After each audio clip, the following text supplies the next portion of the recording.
comunicación telefónica con el obispo de la ciudad de Chachapoya, en el departamento de Amazonas, en Perú, su excelencia Monseñor Emiliano Cisneros. Excelencia, ¿qué nos puede decir que en estos tiempos de crisis sanitaria y económica, cómo debemos fortalecer nuestra fe para no caer en la desesperanza? Desde la fe cristiana lo que tenemos que tener presente siempre es que todo aquello que ocurre es conocido y permitido por el Señor. Entonces tenemos que tener, digamos, esta esperanza en todo momento, y la fe tiene que sostenernos. Si pensamos en el aspecto sanitario, pues creo que los maestros en el tema son aquellos que tienen las responsabilidades en el campo de la atención sanitaria en cada uno de los países.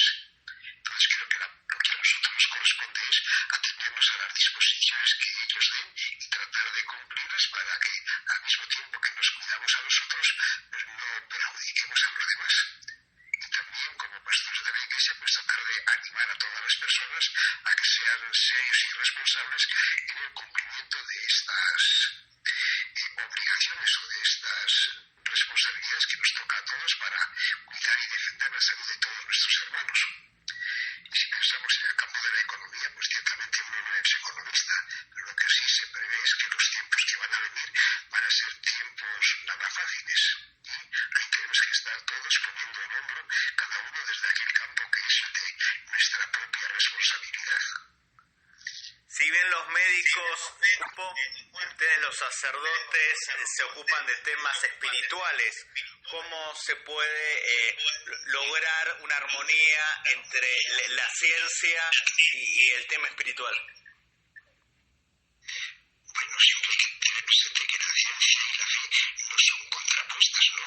Entonces, ciertamente que nosotros tenemos que atender el elemento espiritual de las personas. Y de hecho, hay muchas iniciativas que se están llevando a cabo a través de las comunidades para hacer llegar la palabra de Dios y para hacer llegar también, en la medida de lo posible, las celebraciones, sobre todo de la Eucaristía, a los hermanos que tenemos encomendados. Pero no hemos de olvidar también ese otro aspecto del mensaje del Evangelio, que al mismo tiempo que tratamos de ver, digamos, nuestra relación con Dios, no hemos de olvidar que esta relación pasa también por la atención a cada uno de los hermanos.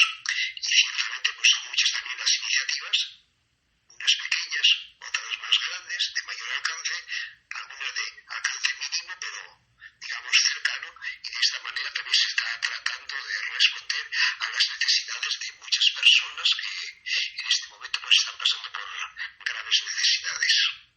¿Se puede interpretar como este tiempo de pandemia como una señal de los últimos tiempos, el periodo para la gran venida de nuestro Señor Jesucristo?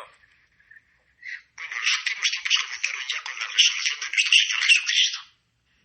O sea, esto es ya el último tiempo.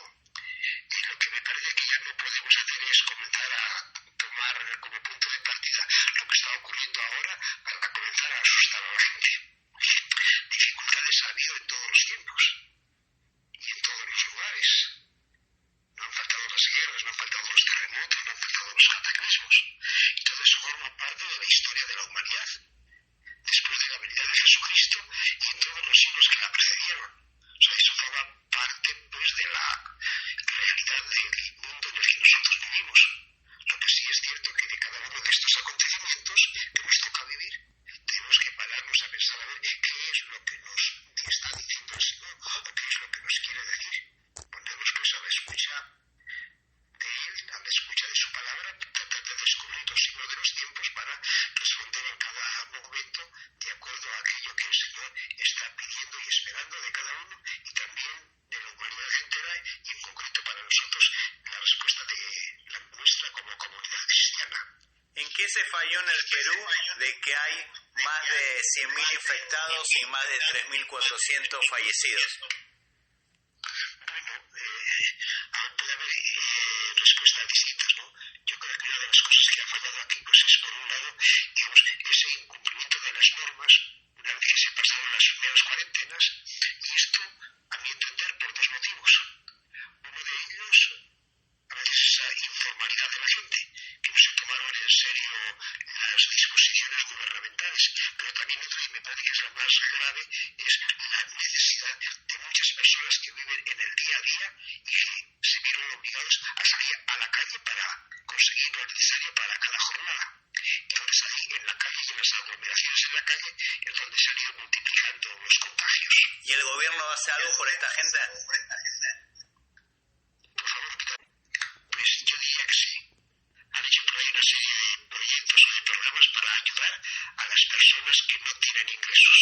Ciertamente que siempre hay personas que reclaman que a ellos no les ha llegado, pero creo que el gobierno está actuando con responsabilidad, tanto en la atención de la parte sanitaria como en la respuesta a las necesidades más apremiantes de las personas más humildes. Y creo que, digamos, a medida que se vayan abriendo un poquito más las posibilidades de poder realizar actividades, pues irá aliviando la suerte de muchas personas, aunque entiendo que todo esto va a ser muy difícil y va a llevar un costo muy elevado para todos, y como ocurre siempre, por desgracia, los que más la van a sufrir pues son los más pobres, los más vulnerables. La última pregunta, monseñor, ¿qué opina de que la industria farmacéutica se está aprovechando de esta situación y está aumentando de manera considerable los precios de los medicamentos?